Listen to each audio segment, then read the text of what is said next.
Guys, welcome to a new video with me. Today we are going to be doing the complete Tales of Landor tutorial.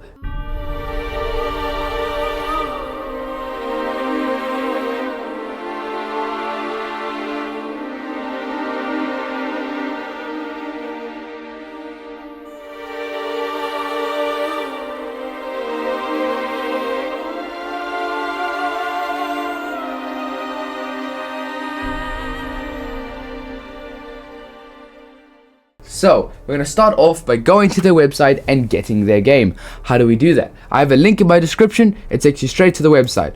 And we could just type in that. talesoflandor.com. This will take you to their website where you need to forge your destiny by signing up. Please work. Yes. Under games, you'll see download. Now, of course, this is a crossover game with Windows, macOS, Linux, Android, and well, Google Play Store. So if you don't want to download it on Google Play Store, go download it on the Android APK. Doesn't really matter, besides the fact that on Play Store it will auto update, and with the APK you would have to reinstall constantly. So benefits, I would say Google Play. Now I'll let the patcher run and install the files. I've already had my files installed, so of course it was much quicker. Over here you'll be met with mail and password. Now remember, when we signed up, we're gonna have to use the same the same credentials you use there over here. The first thing you'll be met with is your character name. Now the first thing, of course, well, we named this one guide, so we're gonna name it. Then, you know, make up your character. Now I'm just gonna go random 1 2 3 1 2 3 1 2 3 1 2. When you first join in, ASDW, the WASD keys. You get WASD keys. The WASD keys. Anyway, the next topic of the video is one of the most important topics, and that is the user interface. Character, spells, attitude, karma, equipment, professions, players, guild, and system. Character is your character menu. It's very simple to understand. When you level up, you will get exactly 2 distributive points each level, where you can put them into strength, vitality, dexterity, and intelligence. Hovering your mouse over each one of them will tell you what they do precisely, and it'll also show up in your offensive, defensive, and agility. The agility topic, right? Anyway, I'm of course level 1 because this is a new account. So let's move on to the next user interface option, which is spells. Now spells, of course, we don't spawn with any. If you're wondering what this is your heal. So if you were to get heal potions, get spells, upgrade spells, and put them into different slots in your hotbar menu. Now attitude comes in play when you're doing PvP. Now you can set your attitude to 3 options. You got peaceful, you got honorable PvP, and you got hostile PvP. Karma. Killing players in unhonorable ways will reduce your karma. The more negative karma you have, the more downgrades you will get. In this case, drawbacks. You will get drawbacks from having low karma. And by getting high karma, you will have, of course, more advantages. Right now, the only 2 things you can gain from it is extra money from scrapping and more XP. So an XP boost. Equipment is where you'll find all the things you collect in the game. So if you pick up something, it will end up being in your equipment section. As you can see, when you spawn in, you get given a wooden sword and 15 regeneration potions. This you can use by either dragging or right clicking and equipping. Professions. Now before you do anything, you want to assign professions. Now the professions isn't fully complete. This game is in alpha, so the only thing you can do is just press assign professions. This will now allow you to mine and craft. Players. The player list will of course show players that are in the server. Right now I am alone in this region. As you can see, the player that you are will always be in yellow. The next is guild. Now I'm not in a guild because this is a, you know, not a this is another account, so that means that I'm of course not in a guild. But when you're in a guild, you'll have a selection menu, and we'll show you that now. So this is the guild menu. I am currently in Lords of Landor. Now I'm gonna blur out a lot of this because this is secret personal information. I'm kidding. The members of the server you can click by going through members, and the general will show you the more detailed section of it. The tag is LOL, the leader is Zelek, the creator of the guild. The description is we are the best. LOL. System. Now system also has another piece of UI that we're gonna go through now. First thing is graphics. Now graphics, pretty simple to understand. You can have windowed, you can have full screen. Okay, over here we have refresh rate. This also can be optimized to 30 in case you have a low spec PC or you are playing on your phone. Also, we have VSync mode, render quality that can change how you render the game, and it can get really pixelating. Then you have light quality that can change the lighting of how you want to see the world. Next is sound. You can just mess around with if you want just the music or you don't want the music and you just want the ambience. You want the sword sound effects. You know, if you don't want the sword sound effects, then you can put that off.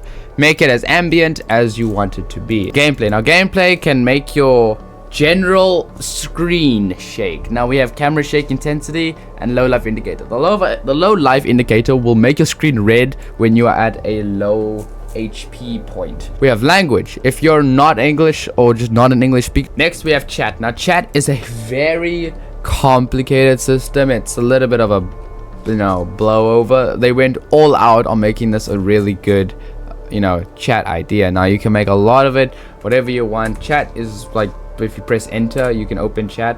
I can see people connecting. If you just want to see the systems, then this is system. If you just want to see system updates, then put your topic on system. If you want to see systems and chats, then of course just put on normal. You can make your own blocks with it by also just, you know, managing tabs. There you can create your own ones if you wanted to. You can delete the ones that you have now. Let's just say we do new and we only want to have the public chat only. We don't see the whispers, we don't see the systems, and we don't see the guilds. Now if we have that, then we're only going to see this. This is all we're going to see. Alright, we're only going to see the says. Right, now we're moving on to keys. Now keys is hotkeys. This is how you want to move around your game. To edit a key, all you have to do is press the key and then, you know, of course put the key you want to assign, of course. Next is the MISC. Now allow to upload crash reports. When your game crashes, the logs will go to the devs of Tales of Landor so they can of course assess and fix this, you know, concurrent crash. Now we have restore to defaults, which will restore all your settings back to its defaults. You have the open screenshots folder. If you want to know, pressing F11 causes you to take a screenshot. Mine's F2 because I play way too much Minecraft. So then if we go to, and then open logs folder. Now open logs folder, really not important to you. It's just, you know, log folders where you'll just have a whole bunch of logs. Now we've covered UI and that took a whopping 23 minutes. There are only 4 interactable NPCs in the game right now. We have the vendor. The first thing you'll see when you enter, you click the vendor by right clicking and then pressing your interaction button. For me it's space, and you'll be met with items that the merchant sells. Next NPC is the scrap dealer. Now the scrap dealer allows you to scrap items you find from mobs, particularly the bandits who drop armors. You can scrap them to get gold, and with gold you can buy at the merchant, or you can buy things at the merchant. Then you have the blacksmith. Now for some reason the blacksmith isn't interactable. The anvil is interactable, and that makes sense. Now in here we'll have weapons. We have the scrap sword. This is the sword that doesn't need blueprints. Now I'm going to explain blueprints before I explain any further. Blueprints can be obtained by killing mobs. Once you equip these blueprints or use up the blueprints, you'll have these or those specific blueprints in your sections where it comes to making it. So let's say you get a spear blueprint from killing bandits. You will get the spear crafting option or the recipe like the scrap sword right below it. Now that works the same way with armors and accessories. Exploring. Thankfully, a creator known as Drac decided that he would picture by picture put together Tales of Landor as a map. Now this is community work and it is incredible. Over here we're going to be going to our first section, the Fox and Boar area. Now we're going to go up here where we'll meet our foxes. Now foxes are neutral. I'll go over the mobs just now. We have the boars over here. These are technically the mobs you're going to be using to level up until you are, of course, a higher level where you can move on. Over here, if you follow this bridge, you'll be met with the next section of where you're going to be leveling up, the Dark Forest. Now the Dark Forest is where you'll find owls and bears and wolves and the frost-torn ball. A little bit of a fun fact, bears don't have leashes, which means they go on forever. So it's always good to keep them, you know, trapped behind a wall and away from you, because they're gonna constantly come for you and they won't get tired. They will constantly come for you. Now the last section of the exploring is the bandit camp. Now the bandit camp. Wow, the abandoned camp. I missed that place. The bandit camp is where you'll meet bandits, and of course most of the players who are grinding levels. Now bandits are pretty strong, but of course they're not strong enough for Nelly, the highest player in the game currently.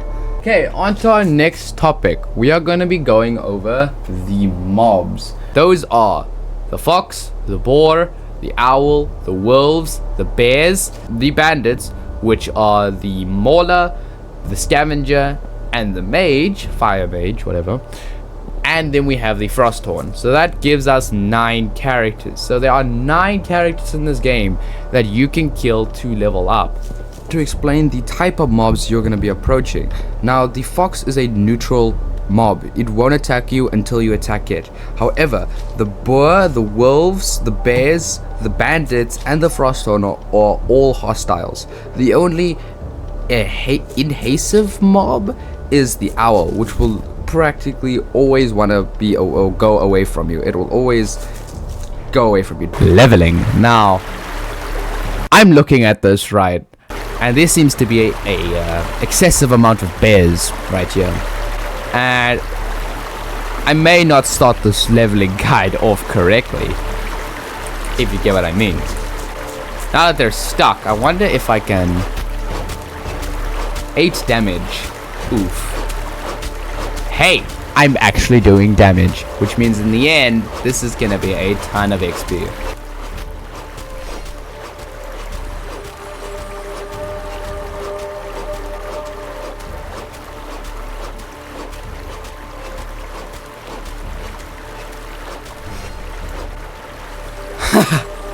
Okay, so I may have got a little bit of an upper hand there due to all those bears being stuck behind this piece of wall. So now that we have, well, at this point we're practically level 5. So while we have these levels, we want to open our character menu, and we're going to put our stats that we get. We get 2 each level, so 2, 4, 6. Right, I forgot. We start at level 1.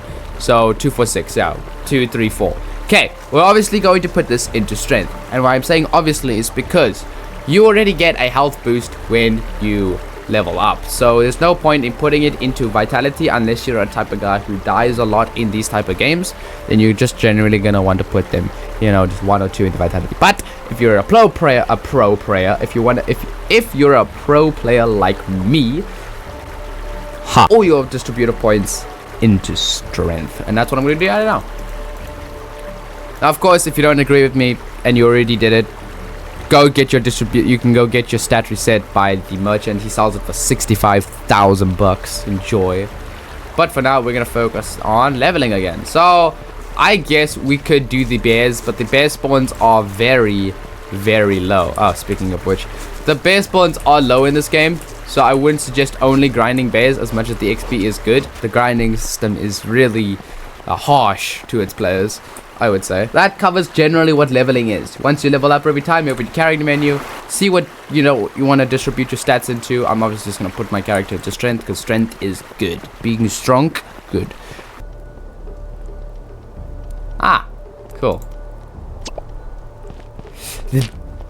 Trading, that was my plug. Trading was the plug. That right there is what you call First on our list is Cloak. Now, Cloak allows your user to go invisible.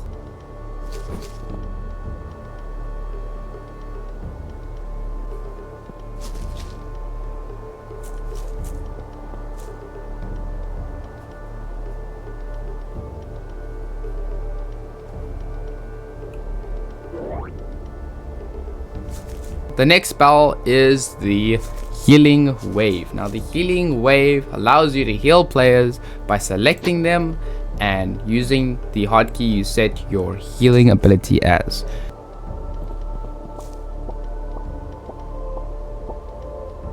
The next spell is the Fireball spell.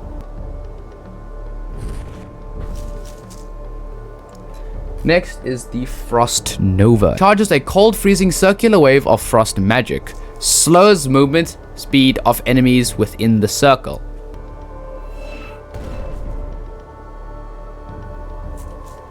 Now we're moving on to showcasing the weapons. Now there are currently 5 weapons you can obtain in Tales of Landor. That is the wooden sword, the rusty scrap sword, the bow, the hatchet, the spear, and the claymore sword.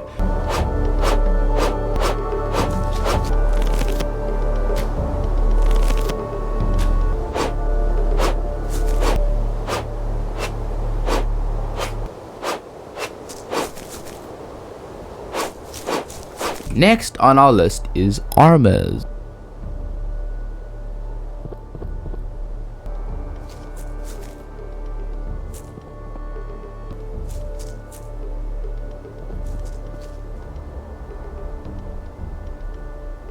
The potion showcasing.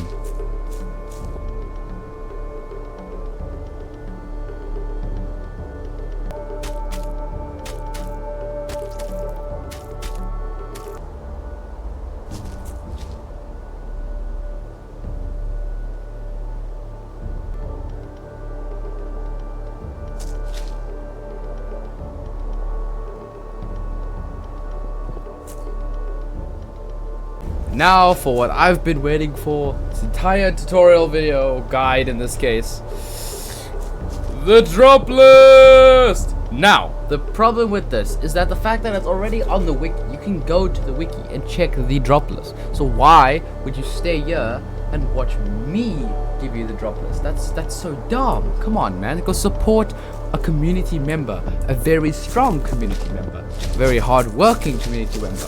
The drop list for all the mobs in Tales of Landor.